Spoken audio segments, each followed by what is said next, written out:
가장 먼저 등장하는 단어, 기가 막힐 웅덩이입니다. 비가 오면 물 웅덩이가 생기죠. 지나가다가 실수로 밟으면 신발이 젖기도 하고 잘못하면 양말까지 다 젖습니다. 그러면 기분이 조금 많이 나쁘겠지만 기가 막힐 정도는 아닙니다. 기가 막힌다. 요즘에는 이 말을 기가 막히네 하고 칭찬, 감탄의 뜻으로 많이 쓰는데요. 예전에는 기가 막혀 정말 하고 어이없는 상황에 주로 썼던 것 같습니다.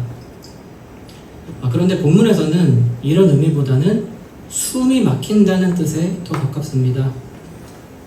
근데 이것이 답답해서 숨이 턱 막히는 그런 은유적인 표현이 아니라 말 그대로 숨을 쉴 수가 없는 물에 빠져서 죽을 것 같은 그런 웅덩이. 단어의 원어 뜻으로는 파멸, 멸망의 웅덩이를 말하고 있습니다. 오늘 본문 시편 40편의 기자는 그냥 웅덩이가 아니라 죽을 것 같이 숨이 막히는 웅덩이에 빠졌던 것입니다. 다음은 수렁입니다. 수렁이라는 말도 혹시 들어보신 적 있으신가요? 요즘은 거의 안 쓰는 말이죠. 이 뜻은 늪처럼 빠져드는 진흙탕이라는 뜻입니다. 우리는 주로 자려고 누웠는데 쇼츠와 릴스의 늪에 빠졌다, 이런 말을 자주 하는데요. 사실은 늪이 굉장히 무섭고 위험한 곳이라고 합니다. 실제로 늪에 빠지면 몸이 점점 가라앉는데 살려고 발버둥 칠수록 더 깊이 빠져서 누군가가 구해주지 않으면 결국 숨이 막혀서 죽을 수도 있기 때문입니다. 이런 의미에서 수렁은 우리가 길을 쓰고 노력해도 전혀 변하지 않거나 노력할수록 오히려 상황이 악화되는, 그래서 나의 힘으로는 아무것도 할 수 없는 절망적이고 무능력한 상태를 의미합니다. 사랑하는 은혜교회 성도 여러분, 이렇게 죽을 것 같이 숨이 막히고 아무리 노력해도 전혀 나아지지 않는 절망적인 상황에 빠진 적이 있으신가요? 그럴 때 어떻게 반응하셨나요? 시편 기자는 이 상황에 어떻게 행동했는지 살펴보기 위해서 우리 본문 1절을 함께 읽겠습니다. 시편 40편 1절 시작. 내가 여호와를 기다리고 기다렸더니 귀를 기울이사 나의 부르짖음을 들으셨도다. 아멘. 시편 기자는 부르짖었다고 합니다. 정말로 죽을 것 같아서 살기 위해서 처절하게 부르짖을 수밖에 없는 그런 상황이었습니다. 급박한 상황이었습니다. 그런데도 그는 하나님을 기다렸습니다. 그런데 그냥 기다린 게 아니라 기다리고 기다렸다 라고 합니다. 이 말은 그냥 잠깐 기다린 게 아니라 오랜 시간을 간절히 기다렸다는 뜻입니다. 우리에게도 하나님의 때를 기다려야 하는 상황이 종종 찾아옵니다. 우리가 큰 어려움이 없고 상황이 좀 여유로울 때는 기다리는 게 크게 어렵지가 않죠. 하지만 발등에 불 떨어졌을 때, 남들보다 뒤처진다고 느껴질 때, 무엇을 해야 할지, 어디로 가야 할지 막막할 때는 마음이 불안하고 조급해집니다.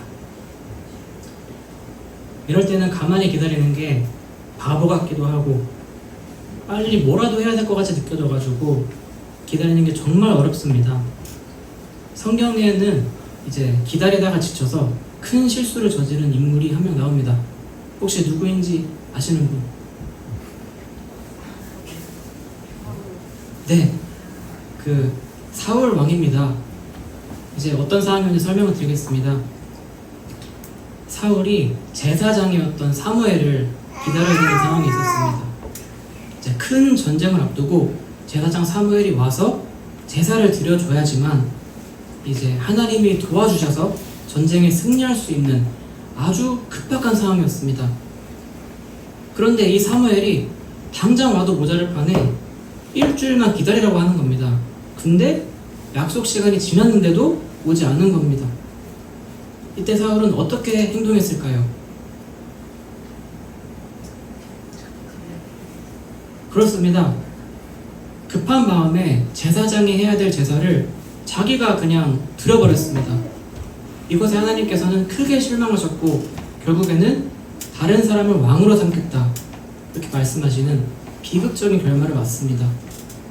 그리고 말씀하신 대로 하나님께서는 이런 급박한 상황 속에서 사울과 달리 하나님을 끝까지 기다리는 사람이었던 시편의 기자 다윗을 왕으로 삼았습니다.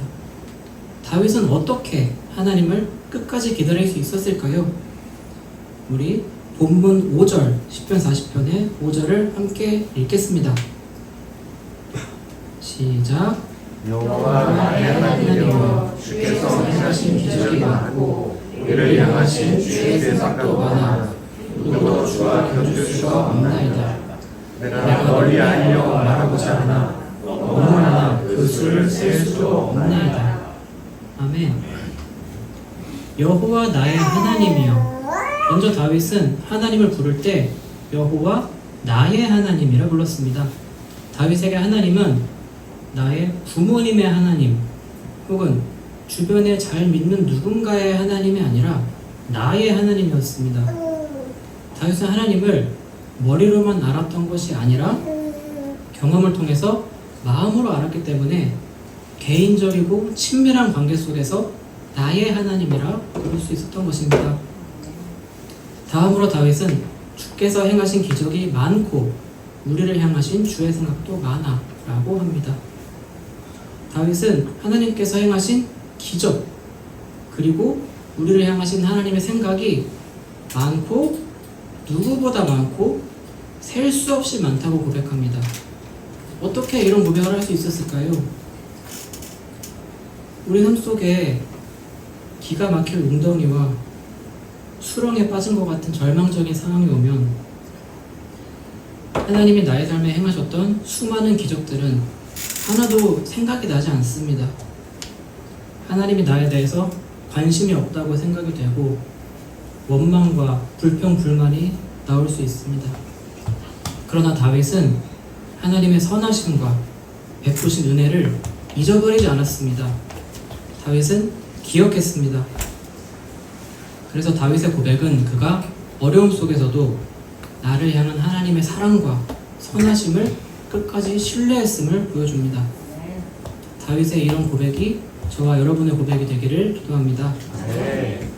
다음으로 본문 4절을 함께 읽겠습니다. 시편 40편 4절입니다. 시작. 여호와를 의지하고 교만한 자와 거짓에 치우치는 자를 돌아보지 아니하는 자는 복이 있도다. 여기서 교만 그리고 거짓에 치우치는 것은 하나님의 능력이 아닌 자신의 능력과 세상에서 나에게 도움을 줄 수 있는 우상을 신뢰하는 것을 의미합니다. 그와 반대로 여호와를 의지한다는 말은 하나님을 신뢰한다와 같은 의미입니다. 다윗은 그런 사람에게 복이 있다, 진정한 행복이 있다고 말합니다. 세상이 말하는 복이 있는 사람, 행복한 사람은 어떤 사람일까요? 많이 가진 사람, 높은 지위에 올라간 사람, 혹은 스스로의 힘으로 자수성가한 사람이죠. 예수님을 믿는 우리는 이것이 진정한 행복이 아님을, 거짓임을 알면서도 내 삶에 한 번쯤 그런 축복을 내려주시거나 혹은 그런 거를 바라거나 눈에 보이지 않는 하나님보다 눈에 보이는 것들을 쫓아가기도 합니다. 그러나 우리는 하나님과의 친밀한 관계 가운데 하나님을 신뢰하는 사람에게 주어지는 참된 행복, 그 행복을 누리시는 저와 여러분이 되기를 기도합니다. 마지막으로 본문 시편 40편의 3절을 함께 읽겠습니다. 40편 3절입니다. 시작. 생도에 곧 우리 하나님께 올릴 찬송을 내 입에 주셨으니 많은 사람이 보고 두려워 여호와를 의지하려니와. 네. 새 노래는 새로운 구원, 새로운 은혜의 노래입니다. 그것은 죽음에서 건짐받아서 새로운 생명을 얻은 사람이 부르는 기쁨의 찬양입니다. 절망 속에서도 하나님을 신뢰하며 끝까지 기다린 다윗의 부르짖음을 하나님께서는 결국 들으셨고 그를 건져내셨으며 새 노래를 그에게 주셨습니다. 그러나 다윗이 이런 새 노래를 부르기 이전에 어려움 속에서 하나님을 신뢰하며 전전긍긍하던 때에 그를 본 사람은 그에게 미련하다, 의미 없다, 하나님이 어디에 있냐며 비웃었을지도 모릅니다. 하나님 앞에 온전했음에도 모든 것을 잃었던 욥에게 그의 아내는 하나님을 저주하고 죽으라 이렇게 말하기까지 했습니다. 우리 삶에서도 마찬가지입니다. 삶의 어려움 가운데 하나님을 믿고 신뢰하는 것이 우리 주변의 누군가에게는 미련하거나 불가능한 일로 여겨질 수가 있습니다. 그러나 우리가 하나님을 신뢰하며 오랜 기다림 끝에 우리 삶에 하나님께서 역사하시는 것, 그리고 우리가 기쁨의 간증의 새 노래를 부르는 것을 본 많은 사람들은 결국에는 선하신 하나님을 경외하고 그분을 신뢰하게 될 것입니다. 그런 저와 여러분이 되시기를 예수님의 이름으로 기도하고 축복합니다. 네.